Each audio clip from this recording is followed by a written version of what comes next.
Welcome back, David Icke. Good to talk to you again. Hope you've been well since we talked last time, David. Welcome back. Thank you, Henrik. Yeah, it's been quite a while, actually. It's been an incredibly productive time this end, and I've just finished a book that's gone to the printers called The Perception Deception, which is about 1,000 pages and nearly 1,000 illustrations and images, and is I think the best thing I've produced, and certainly the most comprehensive. It's a funny thing that I've been working on it for about best part of 2 years with a break to do the Wembley Arena event last year. Right. And when I get into something, I get into something. So it's like starting at 6 a.m. and going through until I'm falling asleep every day. Feeling. So that's gone, and it's one of those books where and when the postman arrives with it, it's gonna be on the back of a truck or something, or he's gonna bring one of them weightlifters with him, because his funny thing is, despite that scale of effort and time, it's the easiest book I've ever written. It's big because it connects so many dots, but it's the easiest book I've ever written. And it's like, we all have those moments on the journey where suddenly the kaleidoscope moves and you can see it clearer than you could before the kaleidoscope moved. And I had a few of those happen to me when I was writing it. And then I just finished that and I thought, gonna have a little breather for a couple of weeks. And then I had this idea for a censorship-free internet, television, radio station, which I'm calling The People's Voice. Yeah. And there was my chill-out time gone, because we were straight into that. And my goodness me, it's we're trying to get on air by November, and the moment we're on schedule. And my goodness me, when you know that if you think too much about something, then there'll be a long list of reasons why you shouldn't do it. And so I knew that if I thought about it too long, that's what would happen. So I jumped 2 feet. It would seem too insurmountable and just get tired of it before you even begun, right? Yeah, exactly. So you think, okay, we'll meet each challenge as it comes, as they say in football. We'll play every game as it comes. Yep. And that's what we're doing. And there are many challenges, but they're being overcome, and we've definitely caught a wave with it because of the synchronicity of things dropping into place so quickly. Well, that's great. So what was the main kind of thrust? I mean, I want to ask you about the book later too, David, and see what the inspiration and drive for that was in the perspective from the kaleidoscope, as you mentioned. But if we talk about the People's Voice for a little bit, why, what was the deeper drive for that? Did you just, to try to get, I mean, the technology is so advanced at this stage that it's practically capable of giving everyone a voice to get it out there, but you want to kind of amass it onto one network. Is it a network, or what do we call it? Well, yeah, you call it. People can call it what you like. What we're aiming to do is to put this information out in different forms across the whole spectrum of information, 24 hours a day. Yeah. If not at the start, and that's what we're planning. But if not at the start, then pretty soon afterwards.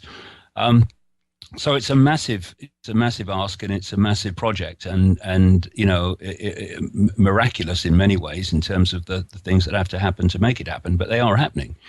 But what happened, Henrik, is what I've been doing for the last nearly 25 years since I had my top of my head blew off and saw the world differently, is I've been following my intuition, and I have this a process, if you like, whereby I'll get a feeling that I need to do something. And what I'll do is I will open the space, if you like, to allow it to happen. I'll give it the chance to manifest, in the sense that I'm not saying, "Oh no, I'm not doing that. I'm not doing that." I'll just say, "Okay," or this process that people go through where they go, "No, that's crazy. I can't do that." I don't do that.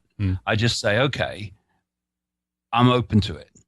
And you see if the energy flows with it or whether it doesn't. If it doesn't, you don't go with it. If it does, you go with it. And what actually happened with the People's Voice was a ridiculously quick unfolding of this whole project, because I think it was in May I was visited by a journalist from the UK Sunday Times, this so-called, intelligent broadsheet newspaper. I mean, forget it. But he arrived with the usual concrete above the neck. He had the story written by the time he arrived, and the reason I did it, because it's been a long time since I talked to the media in that way, was because they said it's going to be in our Sunday magazine and it's going to be over many, many pages.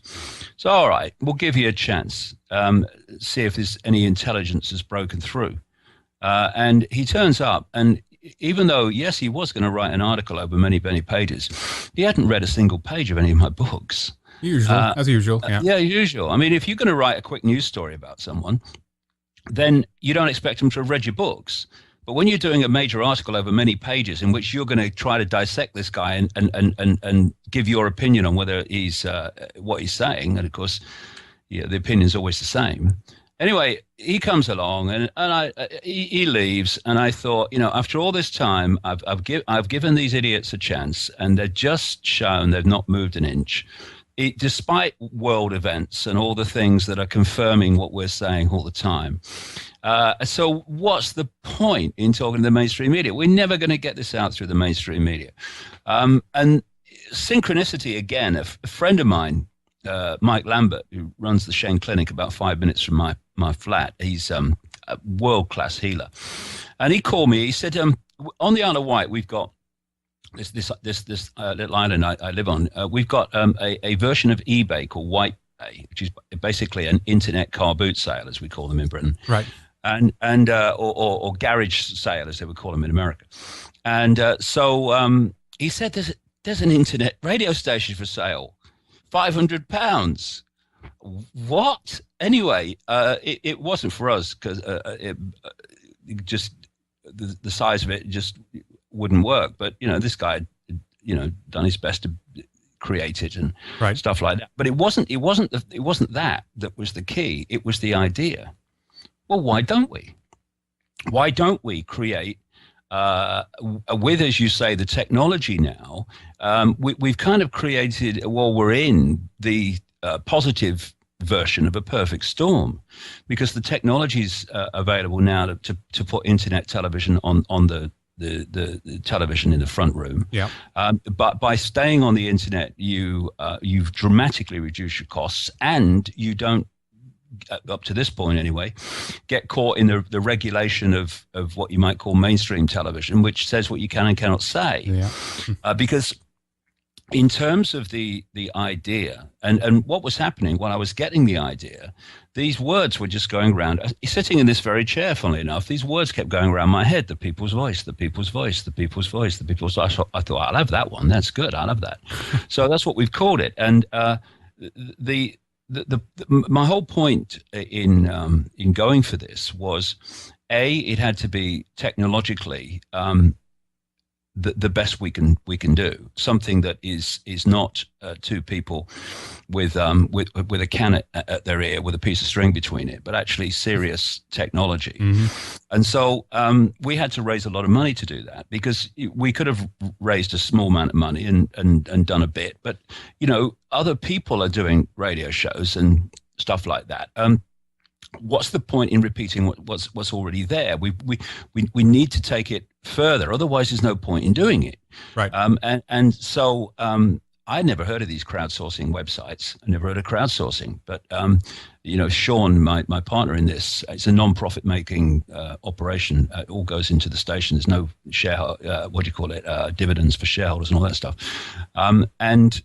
But he had heard of these crowdsourcing things, and we tried one called Kickstarter, which is probably the biggest in the world, and they turned us down because we didn't meet their criteria. Well, we did, so there had to be some other reason. Yeah, That's it was a weird. ridiculous decision. Anyway, then we tried, I think it's the second biggest, Indiegogo, and they took us with open arms, and we asked for an initial £100,000, which I made the point at the time is the absolute minimum of the minimum of the minimum to go on air, and it wouldn't have been anything like what we wanted. But we ended up, the enthusiasm and the support for it was extraordinary. We ended up in just over a month having £300,000 donated with about $500,000.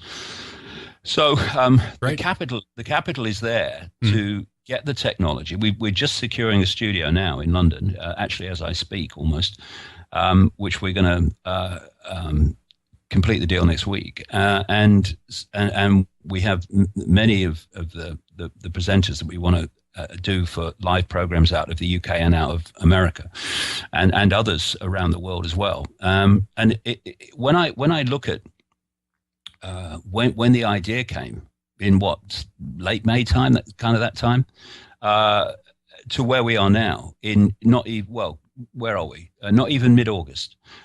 It's just ridiculous. It's just ridiculous. Yeah. And we've got people at the moment, Sean and the core people, which not very many. This is why the workload is fantastic. They're in America as we're talking, sorting that side of it out.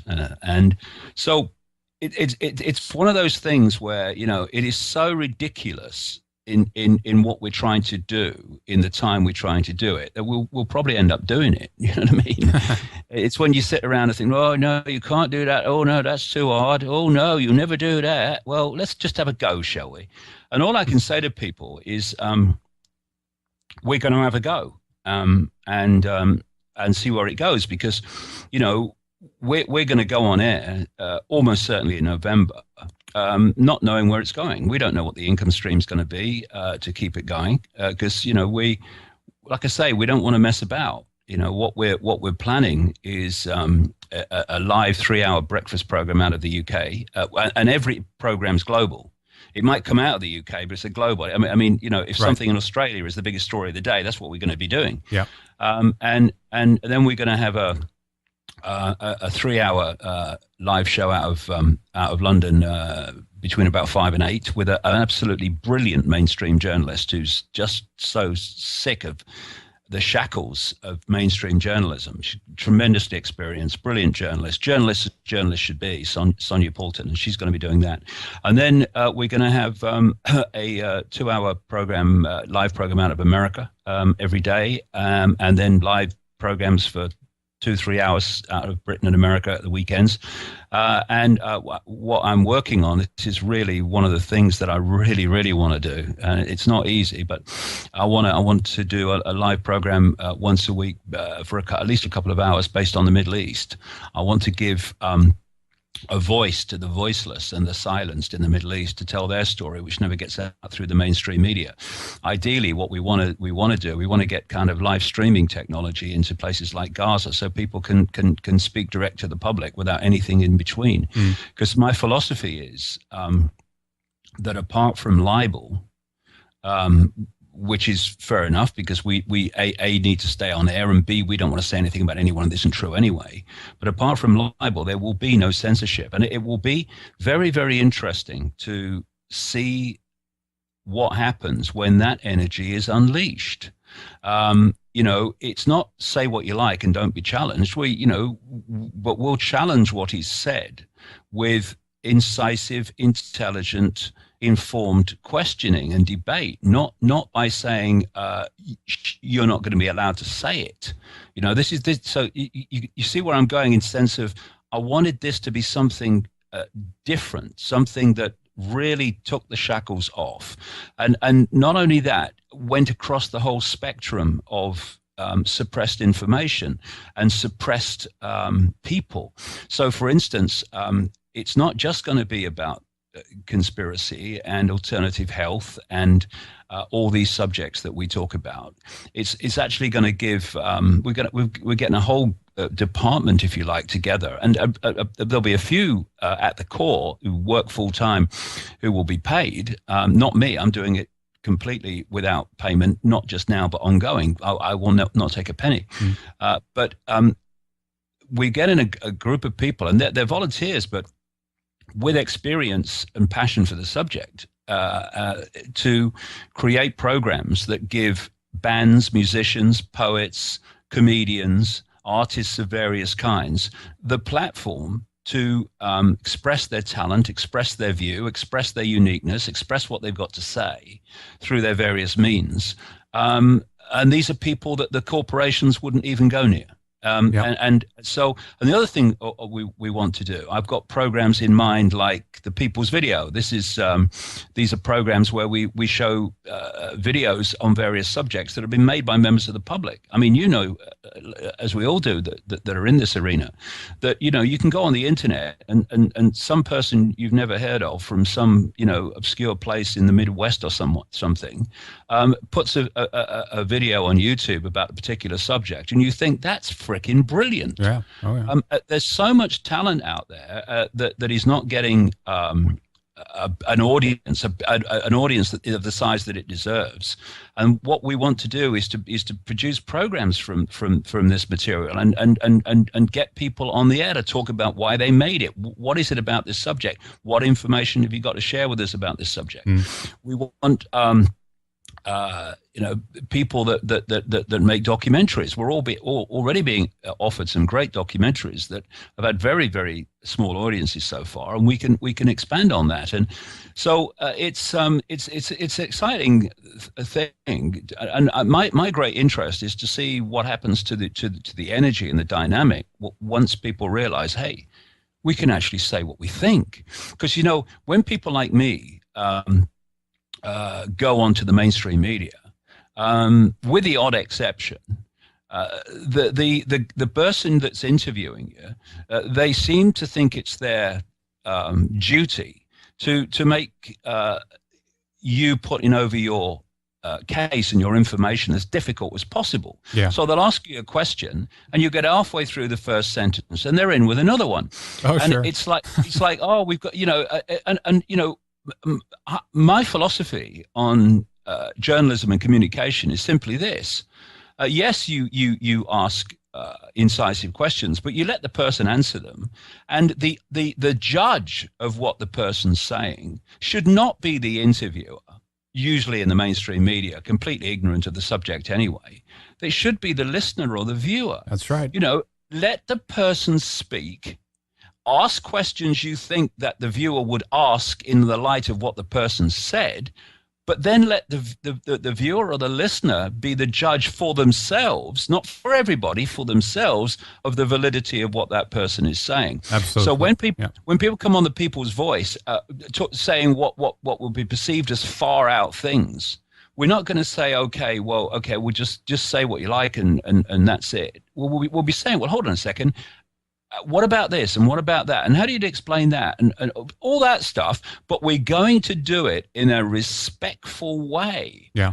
A way that allows people to say what they've got to say in a space where they don't feel threatened, where they don't feel that they have to go on the defensive because they're being aggressively challenged. That's not going to happen. Very important. To people like that. And what happens then is when people feel they're in a space where they can say what they like and that's going to be respected, not necessarily agreed with, but respected, then you get the best of people and you get the flow coming out of people that you wouldn't get otherwise. So there's some of the ethos of what we're trying to do. Yeah, well, exactly. You're so right. It's really about creating that kind of environment. And just as to say, you by challenging and questioning, of course, why a person has come to the conclusions they have, and you're urged to inquire where the information comes from, etc. But when you do that in that process and in that manner, I think you manage to lay it out so much more, better for the audience as well to get an understanding of where it comes from. What mainstream media does is that they shut that down, that process right away. And if it happens to be something that actually makes sense in any way, then, the expert comes on 5 minutes later and breaks down for you why this guy's wrong or what have you. Or they wheel them out, the professional kind of demolishes. And that's another interesting area because, we're going to have science programs that are going to look at science in a dispassionate way. In other words, we're going to look at the evidence rather than the song sheet. And what we want on some of those programs is to get these mainstream scientists on. Because what happens, as you well know, in the mainstream media environment is the so-called expert, because he's articulating the norms. He went to university. He's a professor. Appeal He to must know what authority. he's talking about. Yeah. Oh, yes. Oh, what did you think about this? Oh, I thought it was a load of rubbish. Oh, thank you, Professor. And now the weather. What never happens, or very rarely happens, is that they're questioned on their beliefs. Well, And that's right. Yeah. So what we want to do is get these people on, and again in a respectful way, not the way they treat us when we go on mainstream programs. Say, hold on a second. What about this? What about that? What about the other? And what will happen, because the mainstream science is a house built on sand, shifting sand actually, a tidal wave going through sand. So these things will come out. Actually, they don't know what they're talking about, but that will only happen when we have an environment in which the pursuit of truth for truth's sake is there, rather than coming from this person must be crazy or on the make because he's saying something that is at odds with mainstream society. Well, there has to be a dialogue between these areas as well. Otherwise, all that will happen is an intense polarization, and you'll have two camps at each other's throats fighting with each other, and that's never going to solve anything. So why not open up? That's been my philosophy as well. Is try to bridge that gap a little bit and see, and again, let the audience decide for themselves. All right, what makes more sense with the time where we had available to present the different sides and everything, and I think that just, well, it's going to lead to a more intelligent audience as well, I believe, where they can reason for themselves. Otherwise, again, we're just back to either you're preaching to the choir on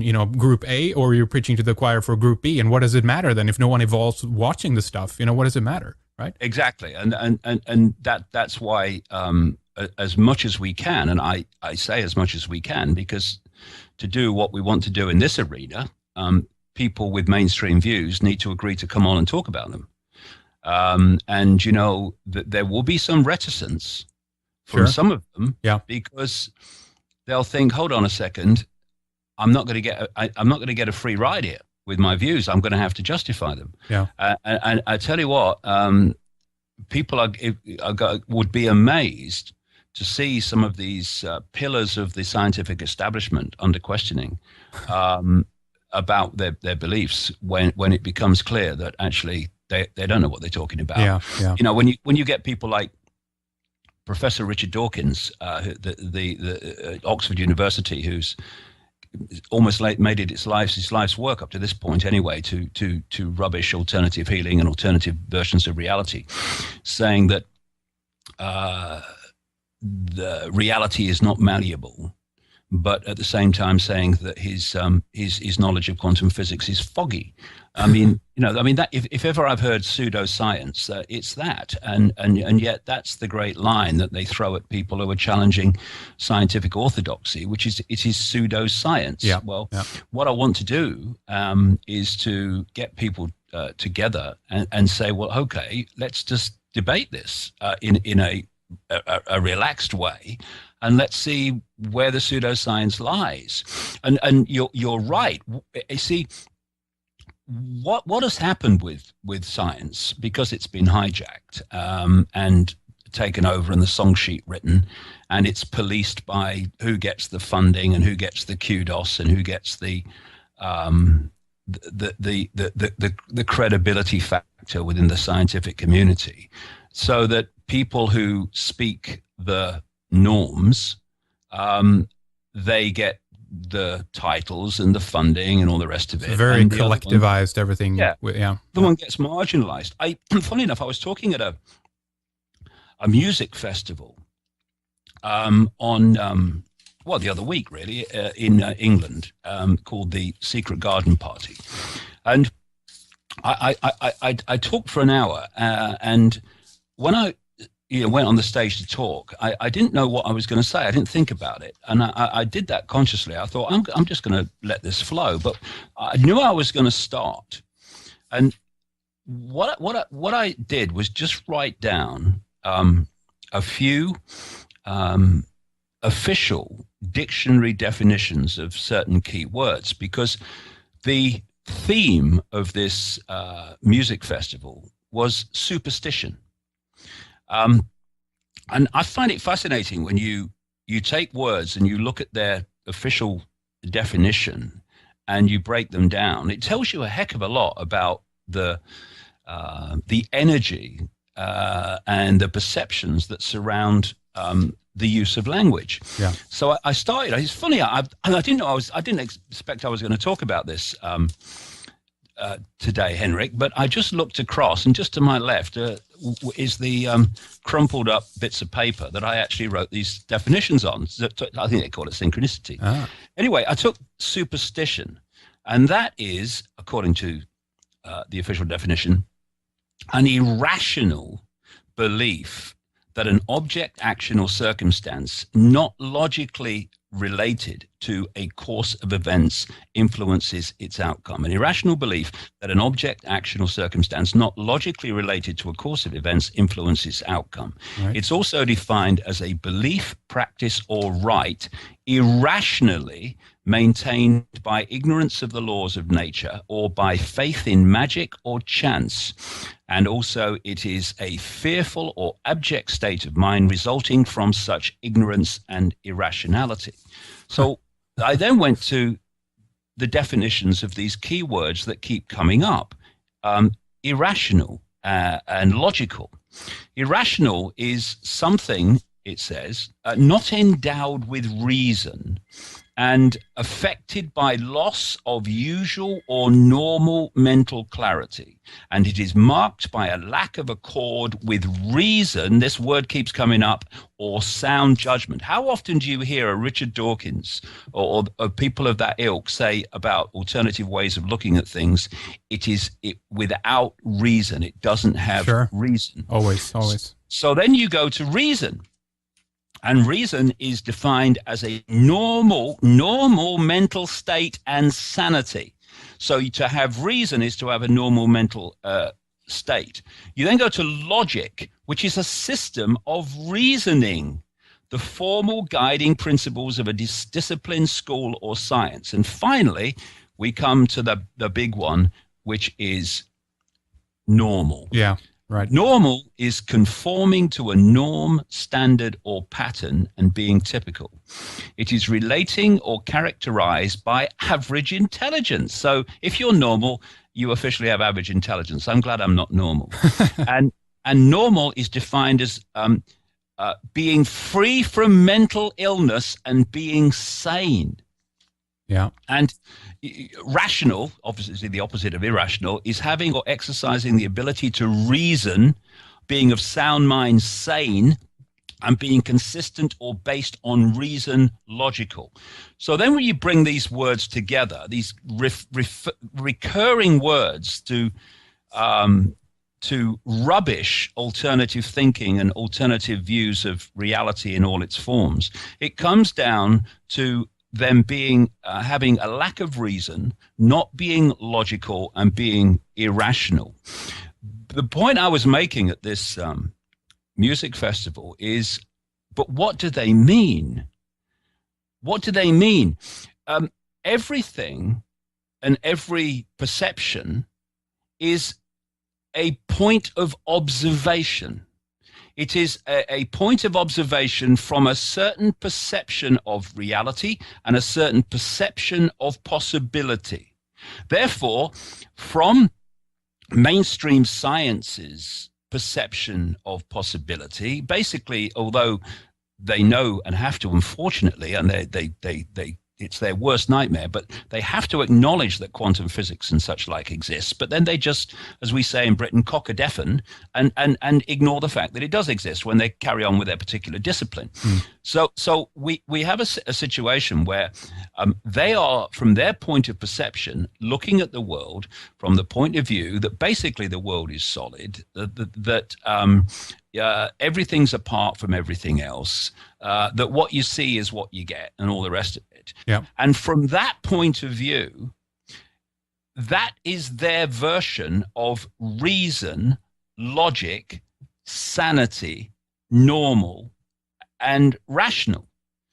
But when you move to another point of observation, which says that actually the world is not solid, it's holographic, that everything is connected to everything else, because everything in the end is one infinite awareness having different experiences through different points of observation, different points of attention, then you start to realize that the base form of everything is energy.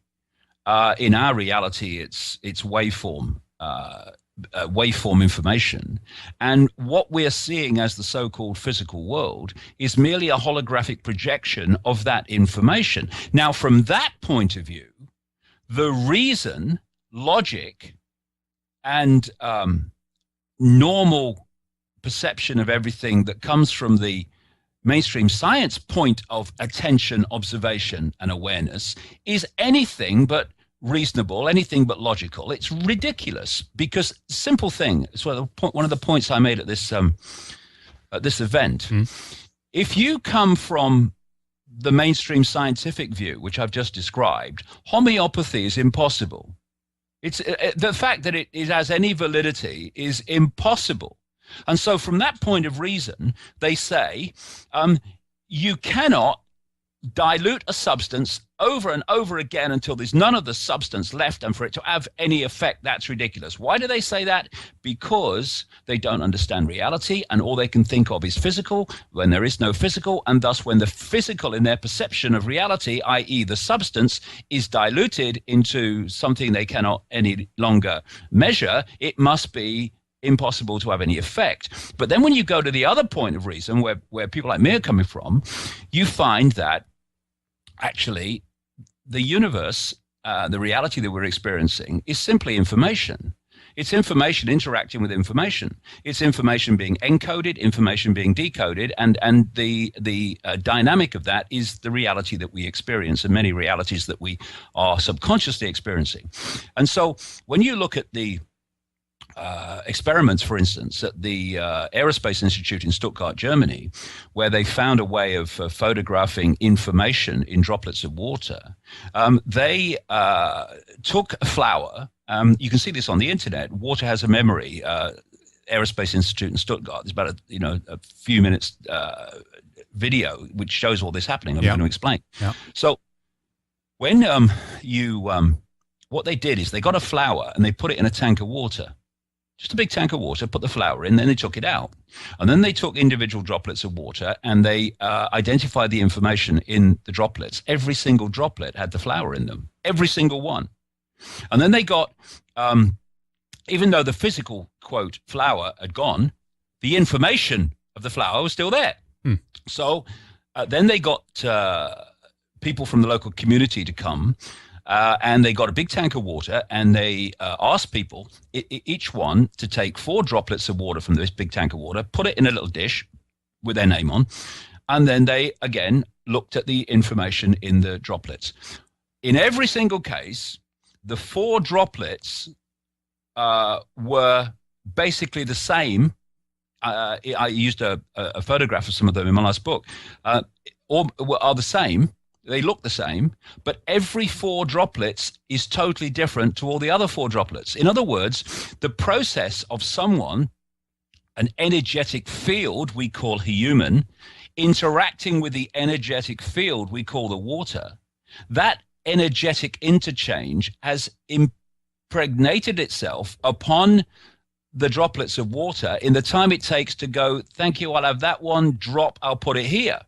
Now, so when you look from that point of view, it's not the substance that can be measured that is doing the healing when it's used properly in homeopathy. It's the information of the substance, which is its base form. The substance that you can measure and see is merely the holographic projection of the information. All that's happening in homeopathy is they go down to the information level. And I tell you what, Henrik, most homeopaths won't know this, because I've talked to some of them. They don't really know why it works. They just know it does. Well, this is why it works when you get it right. And so from that point of view, homeopathy is perfectly logical, and it is quite obviously has reason. But from the other point of view of mainstream science, it's neither logical or has reason. Why? Simple thing, nothing more. Point of observation, awareness of reality. And this is going on all the time. And what is taught in the schools, in the universities, what is poured out on the media all the time? The mainstream version of everything. And therefore, when you have interviewers interviewing people who are coming from a different view of reality and everything, they are coming from the point of reason and logic, actually no reason and illogical point of view that mainstream science is coming from. Therefore, they cannot work out how what you say could possibly have any validity.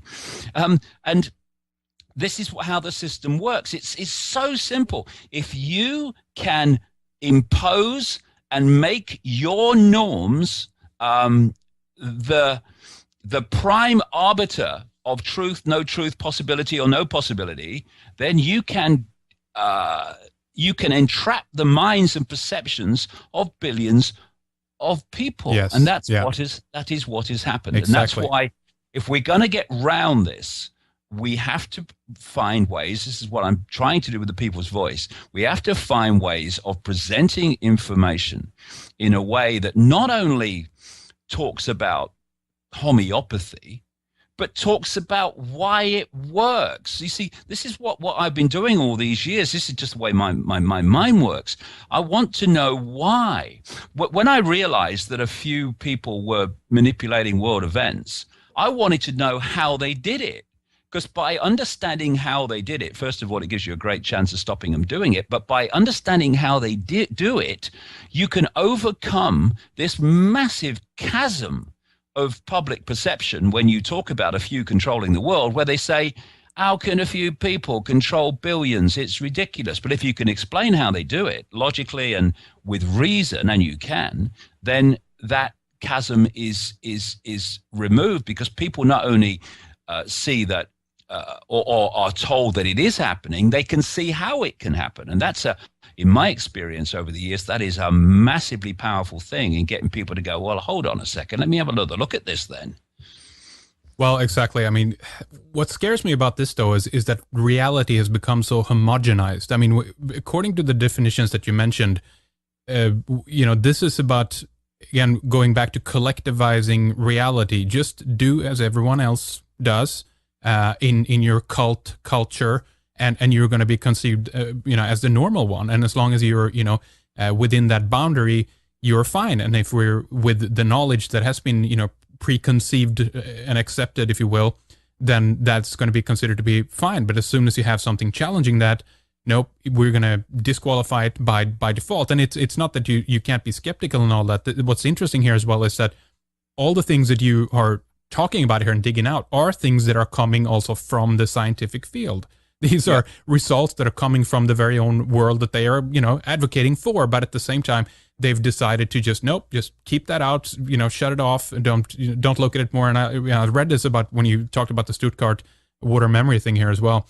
There, people are fighting that online now as well. That it's just a myth. Don't look at that. It's all, So this is what you're stuck with. But the bottom line is that people have to be free in their own minds, and they have to have they have to be allowed to have a different point of view, as you said, on reality, if they so please. It doesn't mean that they are correct, but it doesn't mean that they're by default wrong either. We're trusting objective reality to people's senses ultimately, and their ability to document reality properly. And as even that has been shown to not work, by a simple thing like telephone or what have you, that people's ability to remember things and events, and then we rely on those things to document it, etc.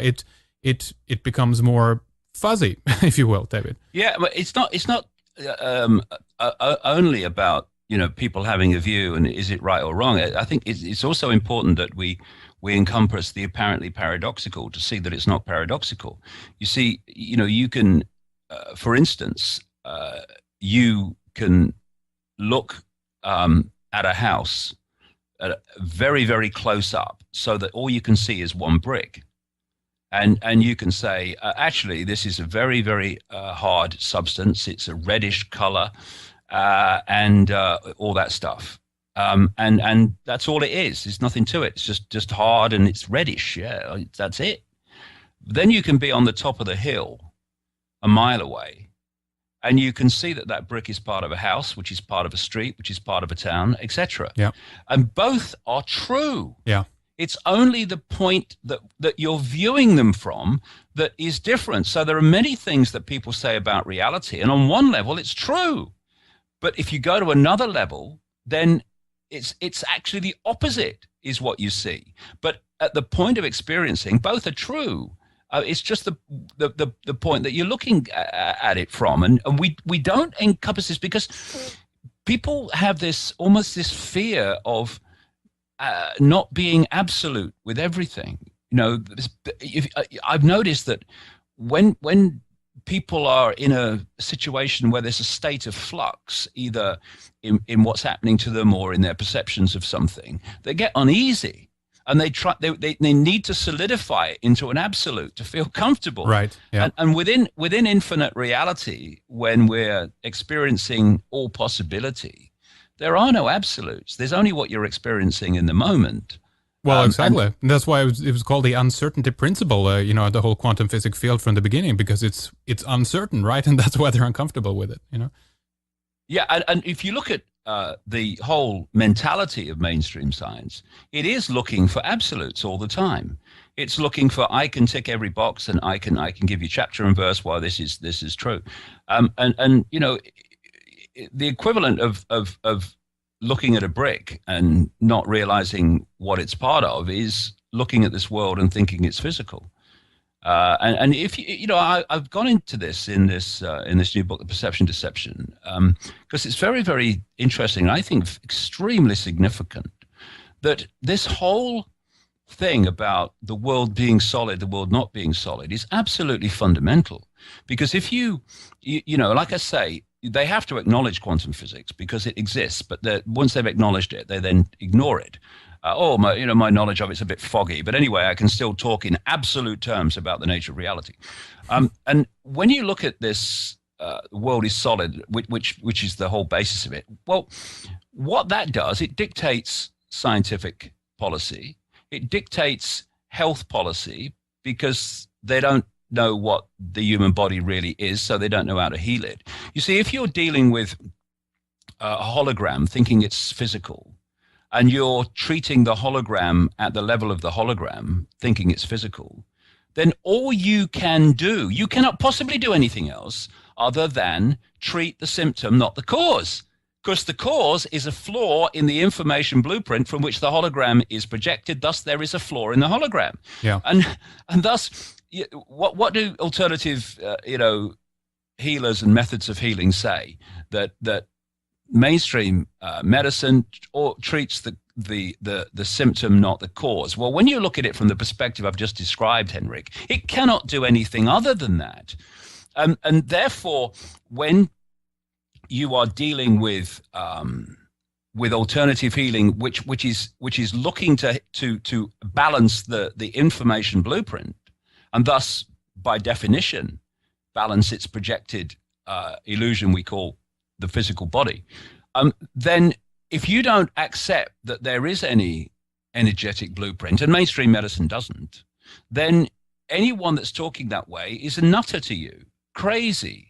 What they're talking about, they're talking a foreign language, and what happens is this: once you hijack, indeed not hijack, but create from the start, what we call mainstream education, you've created the foundation blueprint sausage machine from which everything else comes. Right. So you take a child from the earliest possible age, it seems to be getting younger than now all the time, yeah, and then you take them through to their teenage years, and in that period you have got almost complete control, because the media is just repeating what you're saying anyway, almost complete control of the information they receive to give them a fix on everything, including the nature of reality and the nature of themselves.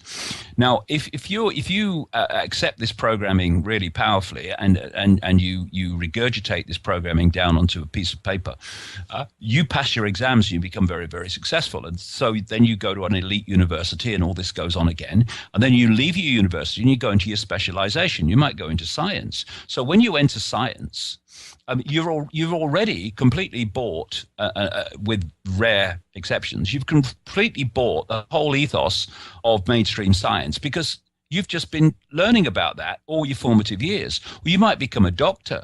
Well, you've already bought the ethos of medicine, because the basis of it, you've been taught all the way through your formative years.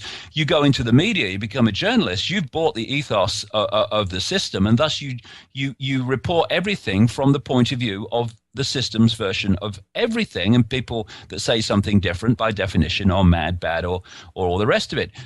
You go into the corporations, you go into all these different areas of the system from this education system, and you already are software programs of the system being plugged into different parts of the system. Yeah. And what that does is then police those institutions of people who maybe have not bought the whole program and are questioning the program. And they're the ones that get targeted, that get harassed, that lose funding, and all the rest of it. You know, it's so the way the system has been structured is all about the hijacking of perception. It's a virtual reality. That's what this is. I mean, we've disconnected ourselves from reality, created a complete different bubble that we're basically living in, or most people are living in now. It's disconnected from nature, has nothing to do with the fundamental drives of what makes the universe tick. But it's a software program, as you say. It's a virtual reality and exists inside the mind of most people who are walking around in this bubble. It's amazing. Yeah, well, I've said this before, and the more I observe the world, with the increasing numbers of people that are waking up from the program, accepted, of course, but it's more and more obvious to me that this program is so powerful, and it starts with parents, because you leave the womb and you enter an already programmed environment 99% of the time, because the parents have been through this system and they pass on the programming to their children, not overwhelmingly out of malevolence, but because they think it's the right thing for the children, because that's what they've believed that it is. And so the programming goes all the way through, and it's very, very powerful, to the point where it is my view that vast numbers of people, I'd say the vast majority, it's changing, but the vast majority, go through an entire lifetime in this reality without having an original thought or emotional response. Yeah. It's all coming from the program. And when people say they wake up, I woke up. Well, they did. They woke up from the trance, which is the software program. And what do they say then? They say, why didn't I see it before? Because it's so obvious when you go beyond the program. But the program is, when you're in the program's telling you what to see and what not to see. And it doesn't want you to see that it's a program. Sure. So, so round and round the garden we go. Yeah. And the only way of escaping the program, in my view, is to move from mind into consciousness. And these are words, and we use them in different definitions of what we mean. What I call mind is that which is dominated in its perception of reality by the five senses. And that I call mind. And then consciousness is that which is beyond that.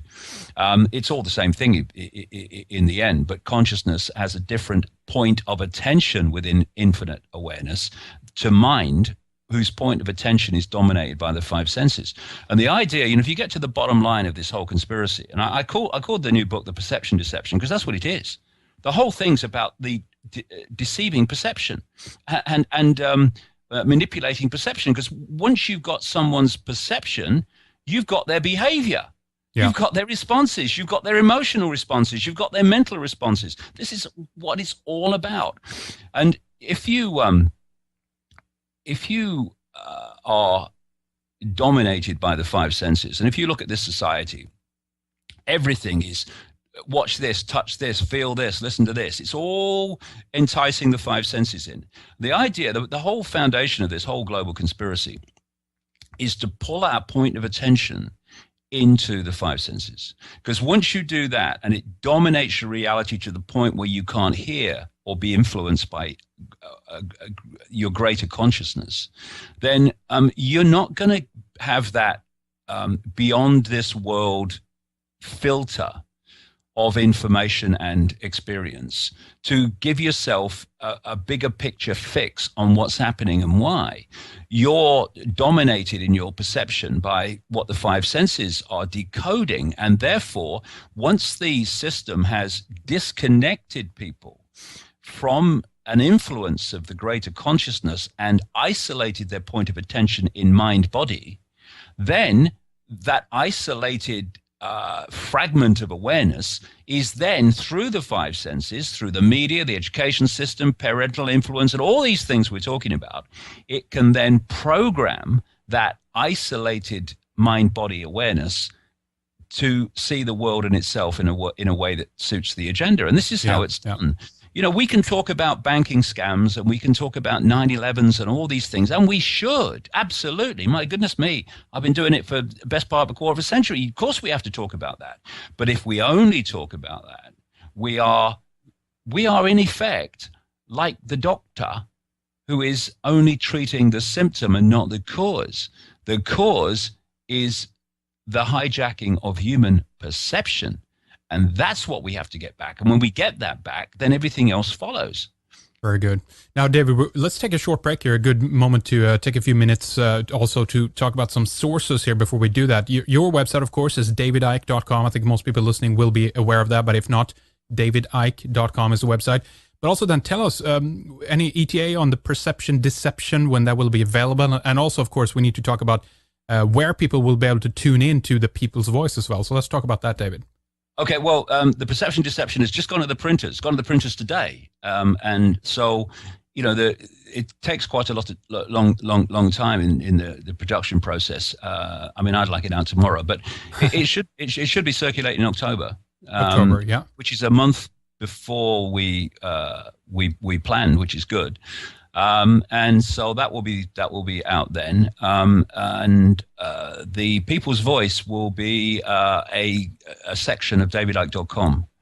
So that we have to run one website instead of two, which with the people involved becomes very much easier. Yeah. So it will be a whole section of that, very much like, you know, other websites do it, where they have a radio show and the radio show is part of the website, but it's not going to be David Icke's voice. It's going to be the people's voice. I'm not having a show on it.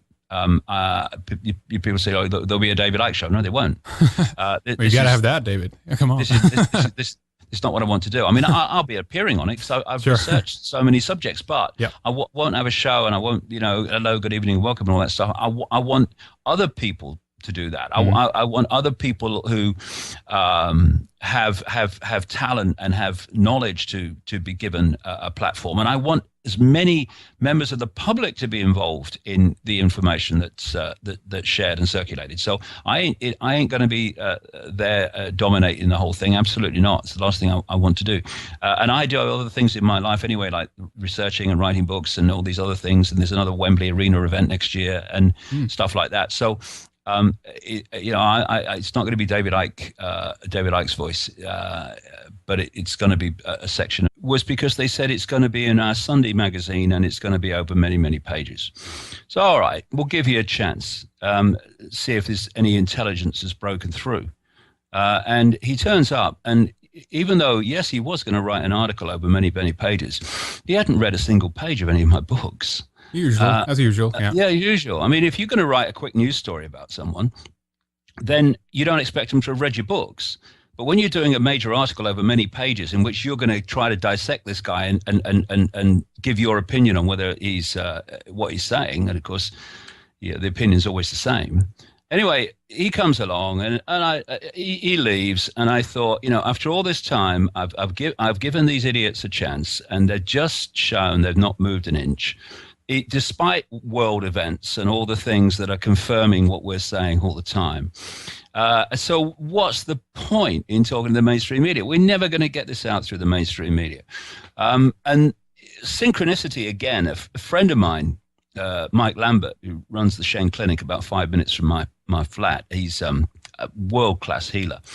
And he called me, he said, on the Isle of Wight, we've got this little island I live on, we've got a version of eBay called White Bay, which is basically an internet car boot sale, a process, if you like, whereby I'll get a feeling that I need to do something. And what I'll do is I will open the space, if you like, to allow it to happen. I'll give it the chance to manifest in the sense that I'm not saying, "Oh no, I'm not doing that. I'm not doing that." I'll just say, "Okay," or this process that people go through where they go, "No, that's crazy. I can't do that." I don't do that. I just say, "Okay, I'm open to it," and you see if the energy flows with it or whether it doesn't. If it doesn't, you don't go with it. If it does, you go with it. And what actually happened with the People's Voice was a ridiculously quick unfolding of this whole project, because I think it was in May. I was visited by a journalist from the UK Sunday Times, this so-called intelligent broadsheet newspaper. I mean, forget it. But he arrived with the usual concrete above the neck. He had the story written by the time he arrived. And, the reason I did it, because, it's been a long time since I talked to the media in that way. But it's the easiest book I've ever written. And it's like, we all have those moments on the journey where suddenly the kaleidoscope moves. And you can see it clearer than you could before the kaleidoscope moved. And I had a few of those happen to me when I was writing it. And then I just finished that, and I thought, gonna have a little breather for a couple of weeks. And then I had this idea for a censorship-free internet television radio station, which I'm calling the People's Voice. Yep. And there was my chill-out time gone, because we were straight into that. And my goodness me, it's... which we're trying to get on air by November, and the moment we're on schedule. And my goodness me, when you know that if you think too much about something, then there'll be a long list of reasons why you shouldn't do it. And so I knew that if I thought about it too long, that's what would happen. So I jumped 2 feet. It would seem too insurmountable and just get tired of it before you even begun, right? Yeah, exactly. So you think, okay, we'll meet each challenge as it comes, as they say in football. We'll play every game as it comes. Yep. And that's what we're doing. And there are many challenges, but they're being overcome. Welcome back, David Icke. Good to talk to you again. Hope you've been well since we talked last time, David. Welcome back. Thank you, Henrik. Yeah, it's been quite a while, actually. It's been an incredibly productive time this end. And I've just finished a book that's gone to the printers called The Perception Deception, which is about 1,000 pages and nearly 1,000 illustrations and images, and is I think the best thing I've produced, and certainly the most comprehensive. It's a funny thing that I've been working on it for about best part of 2 years, with a break to do the Wembley Arena event last year. Right. And when I get into something, I get into something. So it's like starting at 6 a.m. and going through until I'm falling asleep every day. Feeling. So that's gone, and it's one of those books where when the postman arrives with it, it's gonna be on the back of a truck or something, or he's gonna bring one of them weightlifters with him, because his funny thing is, despite that scale of effort and time, it's the easiest book I've ever written. It's big because it connects so many dots, and we've definitely caught a wave with it because of the synchronicity of things dropping into place so quickly. Well, that's great. So, what was the main kind of thrust? I mean, I want to ask you about the book later too, David, and see what the inspiration and drive for that was in the perspective from the kaleidoscope, as you mentioned. But if we talk about the people's voice for a little bit, why, what was the deeper drive for that? Did you just, to try to get? I mean, the technology is so advanced at this stage that it's practically capable of giving everyone a voice to get it out there. But you want to kind of amass it onto one network. Is it a network, or what do we call it? Well, yeah, well, you call it. People can call it what you like. What aiming to do is to put this information out in different forms across the whole spectrum of information, 24 hours a day. Yeah. If not at the start, and that's what we're planning. But if not at the start, then pretty soon afterwards. So it's a massive ask, and it's a massive project, and miraculous in many ways in terms of the things that have to happen to make it happen, but they are happening. What happened, Henrik, is what I've been doing for the last nearly 25 years since I had my top of my head blew off and saw the world differently, is I've been following my intuition, and I have this